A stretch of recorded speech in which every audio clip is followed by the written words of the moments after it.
আসসালামু আলাইকুম। বিসমিল্লাহির রহমানির রহিম। আমি পূর্বে পবিত্র কোরআনের ৮টি সূরার নাম রহস্য সম্পর্কে আলোচনা দিয়েছি। আজকে আমি আশা আছে কমপক্ষে 10টি সূরার নামের রহস্য বলবো। দেখি মহান আল্লাহ পাক আমাকে কয়টি সূরার নামে রহস্য দেওয়ার তৌফিক দান করেন। বিসমিল্লাহির রহমানির রহিম। প্রথমে আসি 9 নম্বর সূরা তওবা। এই সূরার দুটো নাম আছে, তওবা ও বারাআত। তওবা মানে গুনাহের পর অনুশোচনা করে ফিরে আসা। তাবুক অভিযানের সময় কিছু মুসলিম নবীজির সাথে না গিয়ে বাড়িতে বসে থাকেন, অথচ যুদ্ধের ডাক এলে ঘরে বসে থাকা মহা অন্যায়। পরে তারা নিজেদের ভুল বুঝতে পেরে গভীরভাবে অনুশোচনা করে। সেখান থেকেই সূরার একটি নাম হয়েছে তওবা। আর বারাআত শব্দের অর্থ হলো সম্পর্ক ছিন্ন করা। এই সূরার শুরুতেই মুশরিকদের সাথে সব রকম সম্পর্ক ছিন্ন করার ঘোষণা দেওয়া হয়েছে। এবার আসি 10 নম্বর সূরা। এই সূরার ৯৮ নম্বর আয়াতে ইউনুস, অর্থাৎ 10 নম্বর সূরা ইউনুস। এই সূরার ৯৮ নম্বর আয়াতে ইউনুস আলাইসাল্লাম এর ঘটনা জায়গা পেয়েছে। সেখান থেকেই এই সূরার নাম হয়েছে ইউনুস। ইউনুস আলাইসাল্লাম বাস করতেন ইরাকের নিনাওয়া শহরে। তাকে জুন্নুন বলে ডাকা হতো। জুন্নুন মানে মাছওয়ালা, কারণ কয়েকদিন তিনি মাছের পেটে ছিলেন। এই সূরার নাম এই জন্যই রাখা হয়েছে ইউনুস। এবার আসি 11 নম্বর সূরা পবিত্র কোরআনের। 11 নম্বর সূরাটির নাম হলো সূরা হুদ। এই হুদ সূরা নামের রহস্য কি সেটা আপনাদের কাছে বলবো। হুদ আলাইসাল্লাম ছিলেন একজন নবী। আল্লাহ তাআলা তাকে ইয়ামানের আহকাব নামক অঞ্চলে পাঠিয়েছেন, আদ জাতির কাছে। এই সূরায় 50 থেকে 60 নম্বর আয়াতে হুদ আলাইসাল্লাম এর দাওয়াত ও আদ জাতির প্রতিক্রিয়া নিয়ে আলোচনা করা হয়েছে। আর সেখান থেকেই সূরার নাম হয়েছে হুদ। পরবর্তী সূরা, অর্থাৎ কোরআন শরীফের 12 নম্বর সূরা। 12 নম্বর সূরাটির নাম হচ্ছে সূরা ইউসুফ। এই সূরার প্রায় পুরোটা জুড়ে জায়গা পেয়েছে নবী ইউসুফ আলাইসাল্লামের ঘটনা। কোরআনের আর কোথাও এমনটা দেখা যায় না যে গোটা একটি সূরায় বিশেষ একটি ঘটনা বর্ণনার জন্য বরাদ্দ রাখা হয়েছে। নবী ইউসুফ আলাইসাল্লাম এর জীবনী বেশ ঘটনাবহুল ও শিক্ষণীয়। ভীষণ পরীক্ষা ও চড়াই উতরাই পার হয়ে তিনি পেয়েছেন নবুয়াত ও রাষ্ট্র ক্ষমতা। তো এই সূরায় যেহেতু বিশেষভাবে ইউসুফ আলাইসাল্লামের একার ঘটনা জায়গা পেয়েছে, তাই সূরার নামও হয়ে যায় সূরা ইউসুফ। শুনলেন সূরা ইউসুফ নামের রহস্য। এবার শুনবেন 13 নম্বর সূরা। এই সূরাটির নাম হচ্ছে সূরা রাদ। রাদ অর্থ বজ্রধ্বনি। এই সূরার 12 থেকে 13 নম্বর আয়াতে বজ্রধ্বনি নিয়ে আলোচনা জায়গা পেয়েছে। বলা হয়েছে, তিনি তোমাদেরকে বিজলি চমক দেখান ভয় ও আশা জাগাবার জন্য। তারপর নিয়ে আসেন ভারী মেঘমালা। তার ভয়ে ভীষণ ভীত হয়ে বজ্রধ্বনি ও ফেরেশতারা তার প্রশংসা জানায়, সাথে তার পবিত্রতা ঘোষণা করে। তো এখান থেকে সূরার নাম হয়েছে রাদ। এবারে শুনব পবিত্র কোরআনের সূরা 14 নম্বর সূরা সম্পর্কে। 14 নম্বর সূরা নামের রহস্য কি সেটা শুনব। 14 নম্বর সূরার নাম হচ্ছে সূরা ইব্রাহিম। ইব্রাহিম আলাইসাল্লাম যখন তার স্ত্রী হাজেরা ও শিশুপুত্র ইসমাইলকে মক্কার ধুধু মরুভূমিতে রেখে এলেন, তখন তিনি আল্লাহর দরবারে এক হৃদয়গ্রাহী দোয়া করেছিলেন। ইব্রাহিম আলাইসাল্লাম এর দোয়াটি বিস্তারিত জায়গা পেয়েছে এই সূরার 35 থেকে 41 নম্বর আয়াতে। সেখান থেকেই সূরার নাম হয়েছে ইব্রাহিম। শুনলেন কোরআন শরীফের 14 নম্বর সূরার নামের রহস্য। এবার শুনবেন 15 নম্বর সূরার নামের রহস্য। 15 নম্বর সূরা হচ্ছে সূরা হিজর। তো এই নামটির আসল রহস্য কী সেটা আমরা পড়ব। হিজর একটি অঞ্চলের নাম। সেখানে বসবাস করত সামুদ জাতি। তাদের কাছে পাঠানো হয়েছিল নবী সালিহ আলাইসাল্লামকে। এই সূরার 80 থেকে 84 নম্বর আয়াতে বলা হয়েছে, হিজর অঞ্চলের লোকজন স্থাপত্য বিদ্যায় নিপুণ কারিগর ছিল, কিন্তু আল্লাহর হুকুম অমান্য করায় তাদেরকে এক ভয়ানক শাস্তি এসে পাকড়াও করে। আল্লাহর সেই পাকড়াওয়ের সময় তাদের এত সব বিদ্যা বুদ্ধি কোনো কাজে আসেনি। সেখান থেকে সূরাটির নামকরণ করা হয়েছে হিজর। এবার আসি কোরআন শরীফের ছোট্ট একটি সূরা, সূরা নাহল। এই সূরা নাহলের ছোট বললে ভুল হবে, আয়াত অনেকগুলো আয়াত আছে, মোট 128টি আয়াত। তো এই সূরার নামের রহস্য আপনাদের কাছে বলবো। নাহল মানে মৌমাছি। এই সূরার 68 থেকে 69 নম্বর আয়াতে উল্লেখ করা হয়েছে, মৌমাছির মতো ছোট একটি প্রাণীও আল্লাহর হুকুমের অনুগত হয়ে চলে। সেখান থেকে সূরাটির নাম হয়েছে নাহল। এবার আসি কোরআন শরীফের 17 নম্বর সূরা। সূরার নাম হচ্ছে সূরা বনী ইসরাইল। এই সূরাটির নামের রহস্য আপনাদের কাছে আজকে প্রকাশ করব।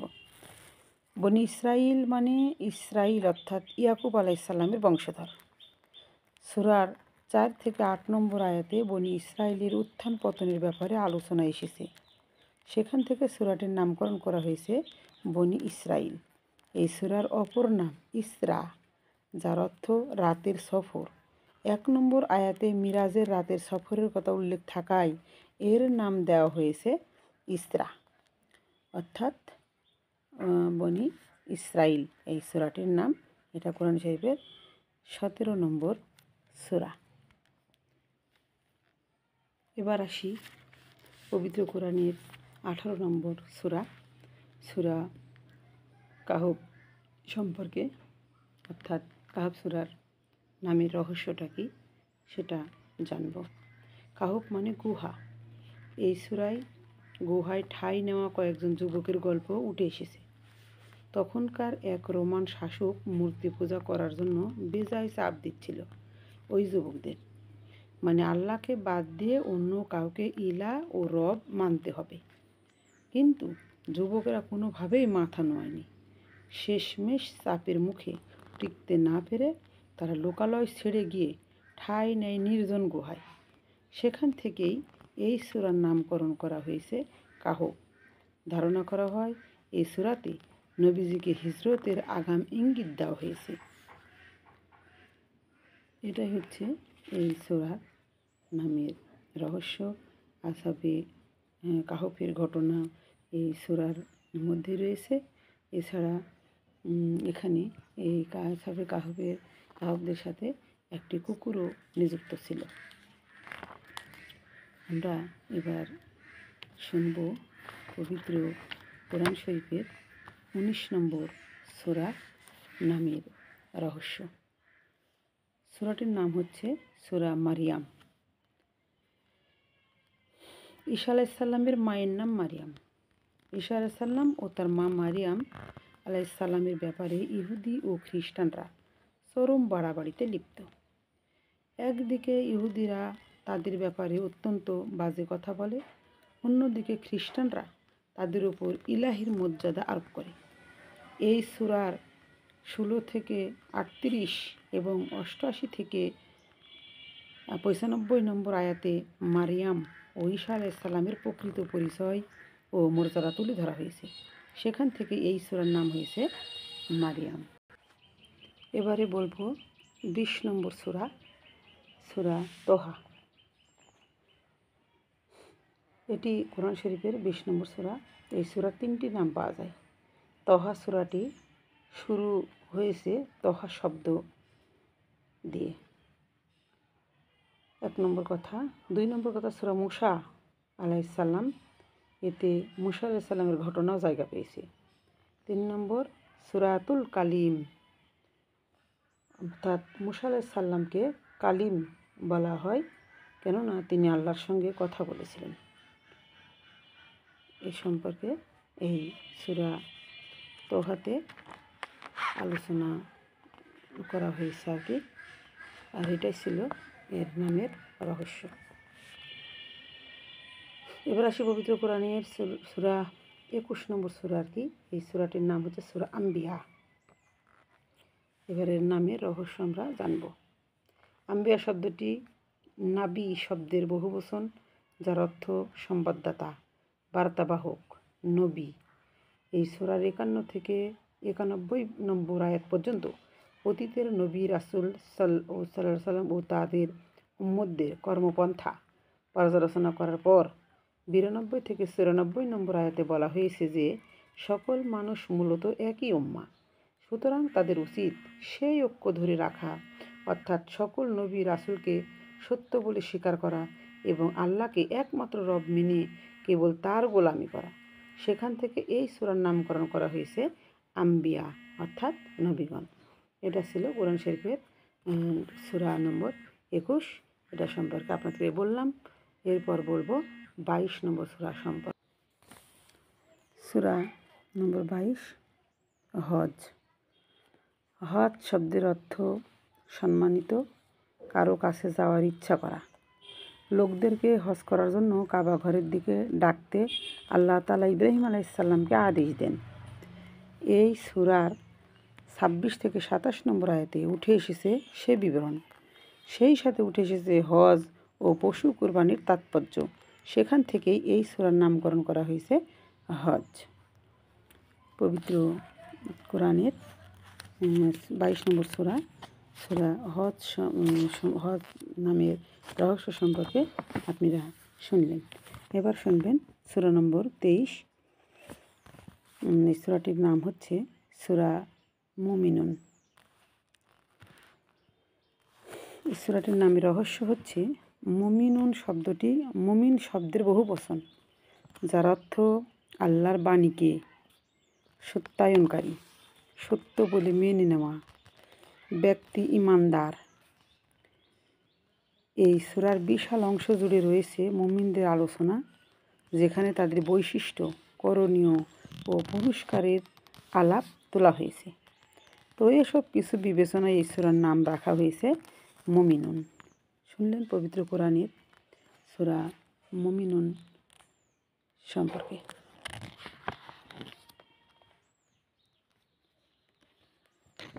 এবার আসি পবিত্র কোরআনের সূরা 24 নম্বর সূরা, সূরা নূর। সূরা নূর এর নামের রহস্য। নূর মানে আলো। এই সূরার 35 নম্বর আয়াতে আলো নিয়ে ভীষণ সুন্দর একটি উপমা এসেছে। সেখানে আল্লাহ তাআলা নিজেকে বিশ্বজগতের আলো হিসেবে আখ্যা দিয়েছেন। এছাড়াও সূরাটিতে 7 বার নূর কথাটি এসেছে। সেখান থেকে সূরার নাম হয়েছে নূর। শুনলেন সূরা নূর সম্পর্কে।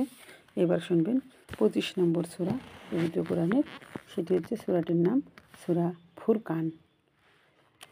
এই সূরাটি অর্থ হচ্ছে সত্য মিথ্যা পার্থক্যকারী। কোরআনের বৈশিষ্ট্য তুলে ধরতে গিয়ে এই সূরার 1 নম্বর আয়াতে এই শব্দটি ব্যবহৃত হয়েছে। সেখান থেকে এই সূরার নাম হয়েছে ফুরকান। শুনলেন পবিত্র কোরআনের 25 নম্বর সূরা, সূরা ফুরকান। ফুরকান এবং ফুরকান নামের রহস্য। এবার আসি 26 নম্বর সূরা। সূরাটির নাম হচ্ছে সূরা শুআরা। শুআরা শব্দটি এসেছে শাইর শব্দ থেকে, যার অর্থ কবি। মক্কার কুরাইশরা কোরআনকে নিয়ে নানা মন্তব্য করত। তার মধ্যে একটি ছিল এই কোরআন হলো কবির কল্পনা বিলাস। এই সূরার 210 থেকে 227 নম্বর আয়াতে ভাব গাম্ভীর্যপূর্ণ কোরআন আর কবিদের উচ্ছৃঙ্খল আবোল তাবোলের পার্থক্য তুলে ধরা হয়েছে। তো সেখান থেকে এই সূরার নামকরণ করা হয়েছে শুআরা। শুনলেন পবিত্র কোরআনের ২৬ নম্বর সূরা, সূরা শুআরা। এবার শুনবেন ২৭ নম্বর সূরা। ২৭ নম্বর সূরাটির নাম হচ্ছে সূরা নামল। এই সূরাটিতে আয়াত আছে ৯৩টি। নামের রহস্য, নামল শব্দের অর্থ পিঁপড়া। সুলাইমান আলাইহিস সালাম একবার তার বাহিনী নিয়ে অভিযানে বের হলেন। সেই বাহিনী দেখে একটি পিঁপড়া তার দলের বাকি সব পিঁপড়াকে গর্তে ঢোকার পরামর্শ দেয়, যাতে তারা সুলাইমান বাহিনীর পদতলে পিষ্ট না হয়। ওই পিঁপড়ার ভাষণটি স্থান পেয়েছে এই সূরার ১৮ নম্বর আয়াতে। সেখান থেকেই এর নাম হয়েছে নামল।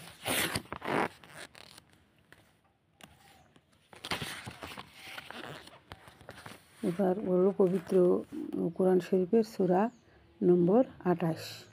সূরাটার নাম হচ্ছে সূরা কাসাস। কাসাস অর্থ বিবরণ, গল্প ও ঘটনা। এই সূরাটির ২৫ নম্বর আয়াতে উল্লেখ করা হয়েছে মূসা আলাইহিস সালাম মাদিয়ানে পৌঁছে তার সাথে ঘটে যাওয়া প্রত্যেকটি ঘটনা এক এক করে শুআয়ব আলাইহিস সালামকে বিস্তারিত জানিয়েছিলেন। সেখান থেকে সূরাটির নামকরণ করা হয়েছে কাসাস। এর আরেকটি নাম আছে সূরা মূসা। তো পবিত্র কোরআনের সূরা নম্বর ২৮, সূরা কাসাস সম্পর্কে শুনলেন। এখন শুনবেন পবিত্র কোরআনের সূরা আনকাবুত, সূরা নম্বর ২৯। আনকাবুত শব্দের অর্থ মাকড়সা। এই সূরার ৪১ নম্বর আয়াতে শিরকে মাকড়সার ঘরের সাথে তুলনা করা হয়েছে। ভারী বর্ষণের মুখে মাকড়সার ঘর টিকে থাকতে পারে না, মাকড়সাকেও রাখতে পারে না নিরাপদ। ঠিক তেমনি যারা আল্লাহকে বাদ দিয়ে অন্যদেরকে অভিভাবক মানে আল্লাহর পাকড়াইয়ের সময় সেসব তথাকথিত অভিভাবক তাদের কোনো কাজে আসবে না। সেখান থেকে এই সূরার নামকরণ করা হয়েছে আনকাবুত। এবারে বলবো পবিত্র কোরআনের সূরা রুম, অর্থাৎ সূরা নম্বর ৩০। এখানে এই সূরার নামের রহস্য হচ্ছে রোম মানে রোমান সাম্রাজ্য। খ্রিস্টপূর্ব ২৭ সালে রোম শহরকে কেন্দ্র করে গড়ে ওঠে রোমান সাম্রাজ্য। এই সূরার ১ থেকে ৭ নম্বর আয়াতে রোম তথা বাইজান্টাইনদের সাথে পারস্যদের যুদ্ধের কথা বলা হয়েছে। সেখান থেকে এই সূরার নাম দেওয়া হয়েছে রোম।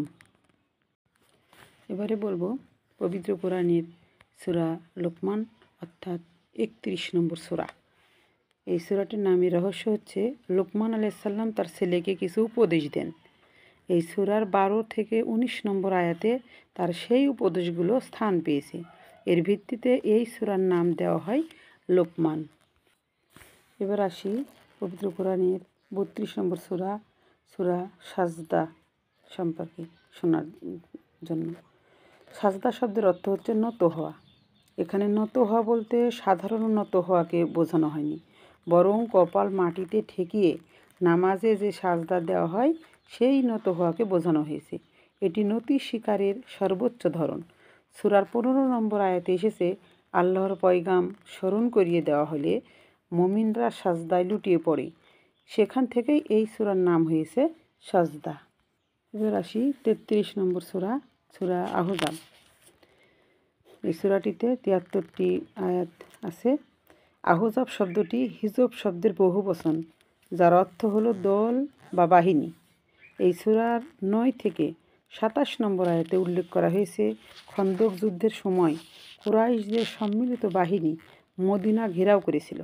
সেখান থেকে এই সূরার নাম হয়েছে আহজাব। শুনলেন পবিত্র কোরআনের ৩৩ নম্বর সূরাটির নামের রহস্য। এবার বলবো ৩৪ নম্বর সূরা। ৩৪ নম্বর সূরাটির নাম হচ্ছে সূরা সাবা। এই সূরাটিতে ৫৪টি আয়াত রয়েছে।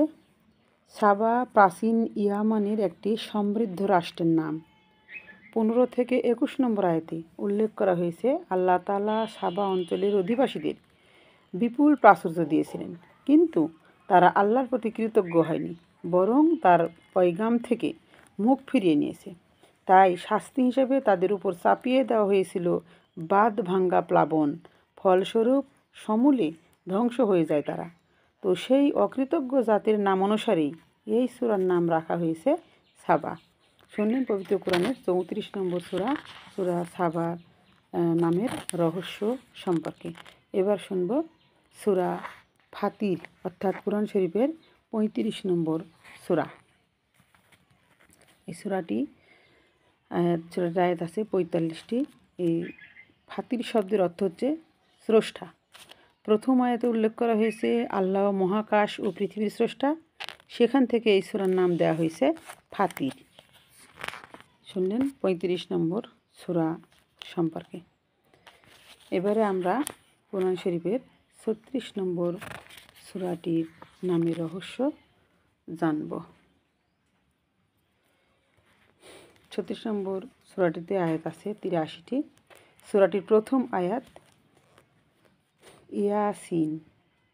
ইয়াসিন আলিফ লাম মিম হা মিম, এগুলোকে বলা হয় একসাথে বিচ্ছিন্ন হরফ।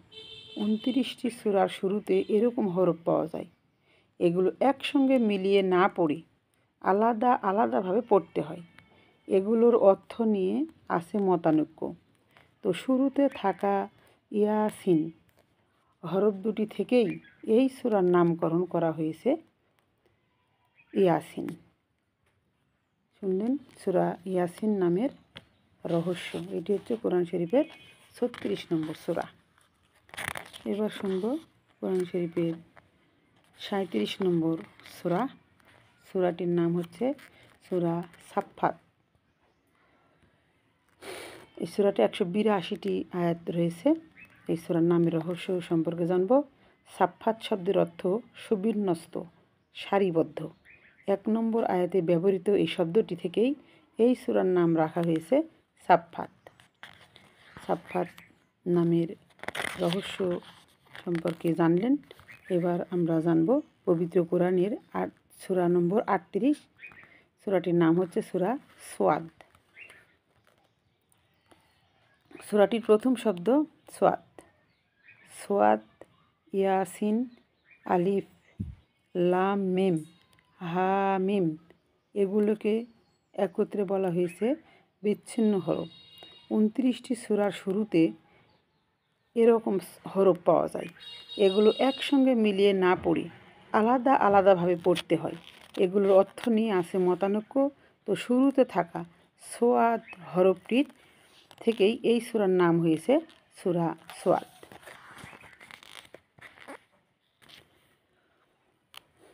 এবার আমরা জানব পবিত্র কোরআনের 29 নম্বর সূরা, সূরা জুমার। এই সূরাটিতে আয়াত আছে 75টি। এর নামের রহস্য সম্পর্কে জানব। জুমার শব্দটি জুমরা শব্দের বহু বচন, যার অর্থ হলো দল। এই সূরায় 2টি দলের কথা আলোচনা করা হয়েছে। শেষ বিচারের পর কাফিরদেরকে দলবদ্ধভাবে জাহান্নামের দিকে তাড়া করে নিয়ে যাওয়া হবে। আবার মুমিনরাও জান্নাতের দিকে এগিয়ে যাবে দল বেঁধে। এই সূরার 71 থেকে 74 নম্বর আয়াতে জায়গা পেয়েছে এই বিষয়টি। সেখান থেকেই সূরাটির নাম হয়েছে জুমার। শুনলেন এই পবিত্র কোরআনের সূরা জুমার নামের রহস্য সম্পর্কে। এবার আসি পবিত্র কোরআনের 40 নম্বর সূরা, সূরা মুমিন। এই সূরাটিতে আয়াত রয়েছে 85টি। এই সূরার 2টি নাম আছে। 1 নম্বর হচ্ছে মুমিন, যার অর্থ সত্যায়নকারী, সত্য বলে মেনে নেওয়া ব্যক্তি। ফিরাউনের সভাসদদের মধ্যে এমন একজন ব্যক্তি ছিলেন, তিনি নিজের ঈমান আনার কথা গোপন রেখে এক হৃদয়গ্রাহী ভাষণ দিয়েছিলেন।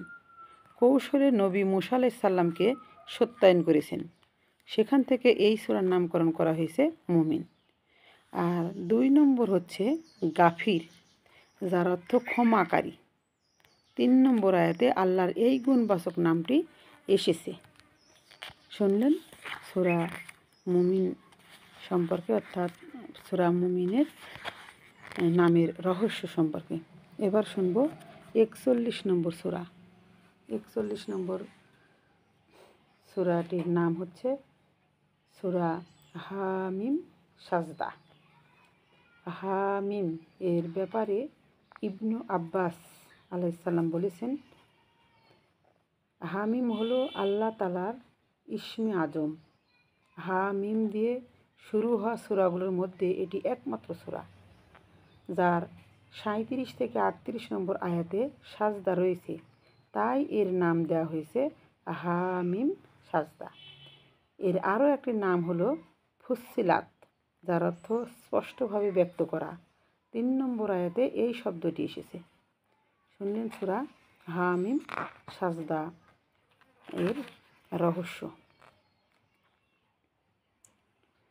এবারে আসি পবিত্র কোরআনের সূরা 42 নম্বর সূরা।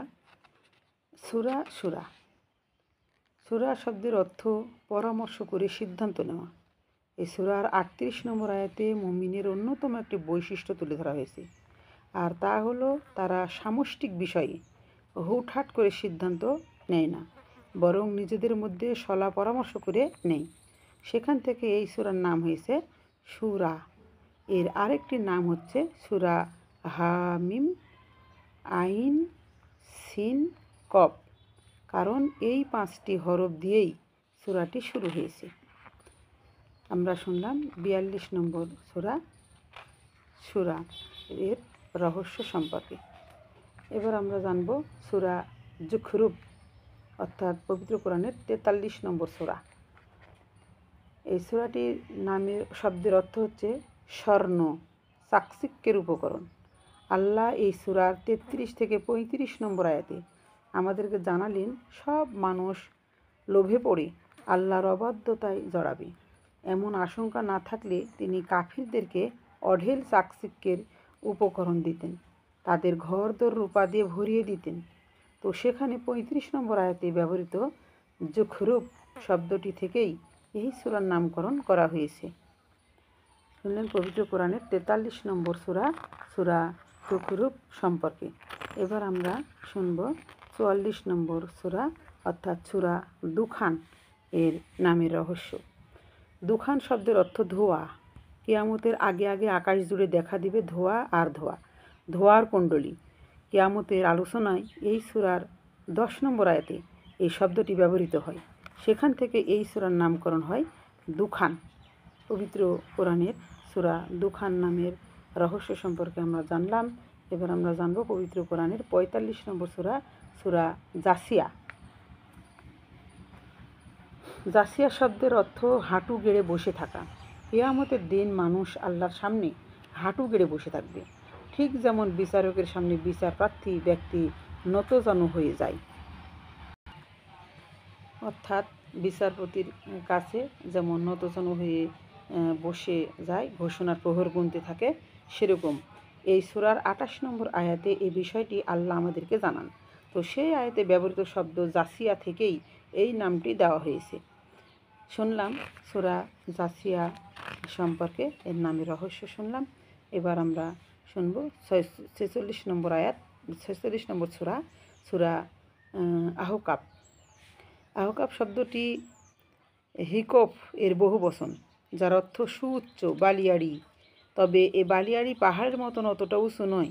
খুব সম্ভবত এই জায়গাটির অবস্থান ছিল ওমান, ইয়ামান ও হাদ্রামাউতের মাঝামাঝি কোথাও, যেখানে বসতি ছিল আদ জাতির। এ সূরার 21 নম্বর আয়াতে আদ জাতির অবস্থান বোঝাতে এই শব্দটি ব্যবহার করা হয়েছে।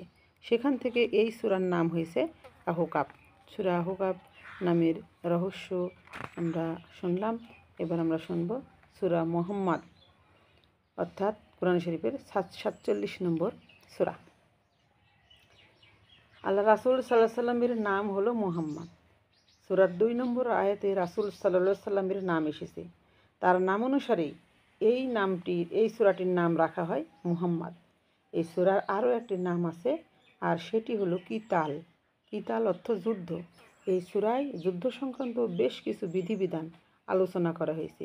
সেদিক বিবেচনায় এর নাম হয়েছে কিতাল। শুনলাম মোহাম্মদ সূরা সম্পর্কে পবিত্র কোরআনের 47 নম্বর সূরা। এবার পবিত্র কোরআনের 48 নম্বর সূরা, সূরা ফাতহ। ফাতহ শব্দের অর্থ বিজয় উন্মুক্তকরণ। সূরার 1 নম্বর আয়াতে ফাতহ শব্দটি এসেছে, যেখানে আল্লাহ তাআলা মুমিনদেরকে বিজয়ের আগাম সুসংবাদ দিয়েছেন। সেখান থেকে এই সূরার নাম হয়েছে ফাতহ। শুনলাম 48 নম্বর সূরার রহস্য সম্পর্কে। এবার শুনব সূরা হুজুরাত, পবিত্র কোরআনের 49 নম্বর সূরা। হুজুরাত শব্দটি বহুবচন, এক বচনে হুজরা মানে ঘরবাড়ি, খাসকামরা। নবীজির এরকম 9টির মতো ছোট ছোট ঘর ছিল। সবগুলোই ছিল মাটি দিয়ে বানানো, আর উপরে ছাউনি হিসেবে থাকতো খেজুর পাতা। এক এক ঘরে নবীজির এক এক স্ত্রী বসবাস করতেন। সূরার নামটি হুজরাত হওয়ার কারণ, ঘরে ও ঘরের বাইরে মুসলিমদের পারস্পরিক আচরণ বা ম্যানার কেমন হবে, এই সূরায় তা দেখানো হয়েছে। এটা পবিত্র কোরআনের 49 নম্বর সূরা সম্পর্কে বললাম। এবার আসি সূরা কফ, অর্থাৎ পবিত্র কোরআনের 50 নম্বর সূরা। সূরাটির প্রথম শব্দ কফ। কফ, সোয়াদ, ইয়াসিন, আলিফ, লাম, মিম এগুলো বলা হয় বিচ্ছিন্ন হরফ। 29টি সূরার শুরুতে এরকম হরফ পাওয়া যায়। এগুলো একসঙ্গে মিলিয়ে না পড়ে আলাদা আলাদাভাবে পড়তে হয়।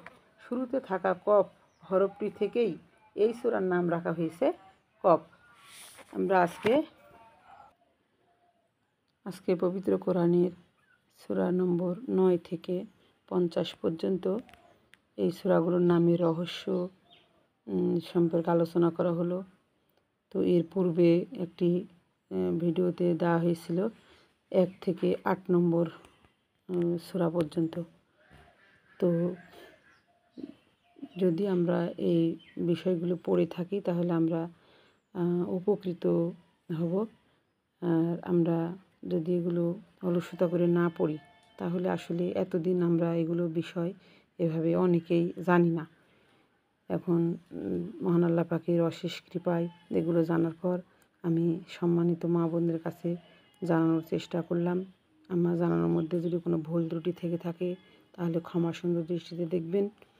আর এগুলো আস্তে আস্তে জানবেন, শুনবেন। আমরা অনেক কিছু ঘটনা যেটা জানার প্রয়োজন নাই সেটা জানার জন্য উদ্গ্রীব থাকি, কিন্তু পবিত্র কোরআনের এই পবিত্র সূরাগুলোর নামের রহস্য যদি আমরা জানতে পারি, শ্রবণ করতে পারি, মনে রাখতে পারি, তাহলে আমাদের জন্য সেটা ভালো হবে। আমরা 5 ওয়াক্ত নামাজ পড়ব, কোরআন শরীফ আমরা তিলাওয়াত করার চেষ্টা করব।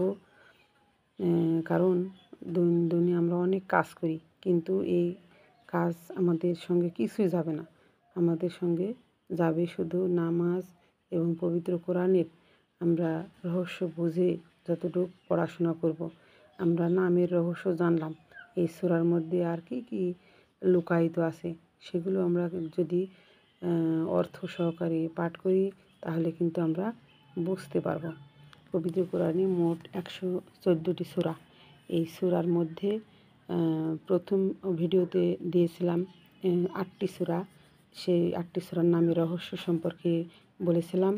আজকে বললাম 9 থেকে 50 পর্যন্ত এই সূরাগুলো নামের রহস্য সম্পর্কে বলা হলো। এখন পবিত্র কোরআনের এই সূরাগুলোর নামের রহস্য জানলাম। কোন সূরাতে কতটি আয়াত আছে এগুলো সম্পর্কে আমরা অনেকেই অজ্ঞ।